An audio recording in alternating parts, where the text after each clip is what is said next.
गेल्या काही महिन्यांपासून कोल्हापूर जिल्ह्यात मोठ्या प्रमाणात बेकायदेशीर गौण खनिज उत्खनन होत आहे। प्रशासनातील भ्रष्ट लोकांच्या अर्थपूर्ण पाठिंब्याशिवाय अवैध उत्खनन आणि वाहतूक शक्य नसल्यानं नैसर्गिक साधन संपत्तीची लूट करणाऱ्यांवर कारवाई कधी होणार असा प्रश्न उपस्थित होत होता।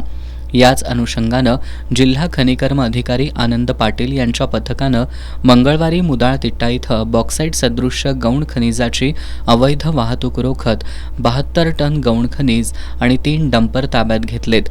या कारवाईचं स्वागत होत असलं तरी बॉक्साईट सदृश्य गौण खनिजाची वाहतूक रोखण्यासाठी जिल्हा खनिकर्म अधिकाऱ्यांच्या पथकावर कारवाईची वेळ येत असेल तर स्थानिक प्रशासन काय करतंय, तसंच वाहतूक करणाऱ्यांवर कारवाई केली पण ज्यांच्या जागेत उत्खनन होतं त्यांना या लुटीसाठी जबाबदार धरलं जाणार की नाही असे सवाल उपस्थित होत होते।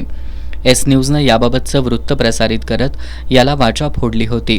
याची दखल घेत जिल्हा खनिकर्म अधिकारी आनंद पाटील यांनी बॉक्साईट सदृश्य गौण खनिजाची अवैध वाहतूक करणाऱ्यांसह उत्खननासाठी जागा उपलब्ध करून देणारे, उत्खनन करणारे यांच्यावर सुद्धा कारवाई होणार असल्याचं सांगितलंय। काल आम्ही फिरतीवर असताना आम्हाला 3 बॉक्साईट सदृश्य माती असलेल्या गाड्या वाहतूक करताना आढळून आल्या। तिन्ही गाड्या या कर्नाटका पासिंगच्या होत्या। सदर गाड्यांची तपासणी केली असता त्यांच्याकडे कुठलाही परवाना किंवा कुठलाही अधिकृत उत्खननाचा परवाना त्यांच्याकडे नव्हता।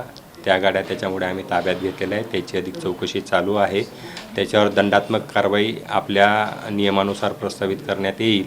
तसंच राधानगरी तालुका किंवा कोल्हापूर जिल्ह्यामध्ये जिथं बॉक्साईट सदृश्य खनिज आढळतं येथील शेतकऱ्यांना देखील माझं आव्हान आहे की आपल्या शेतामध्ये असं कोणीही उत्खनन करून बॉक्साईट काढू नये।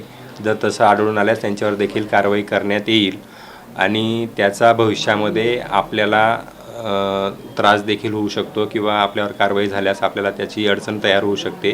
तर त्यामुळे असं कोणीही उत्खनन करून बॉक्साईट इतर कंत्राटदारांमार्फत किंवा इतर बाहेरील राज्यातल्या लोकांशी संगनमत करून विक्री करू नये।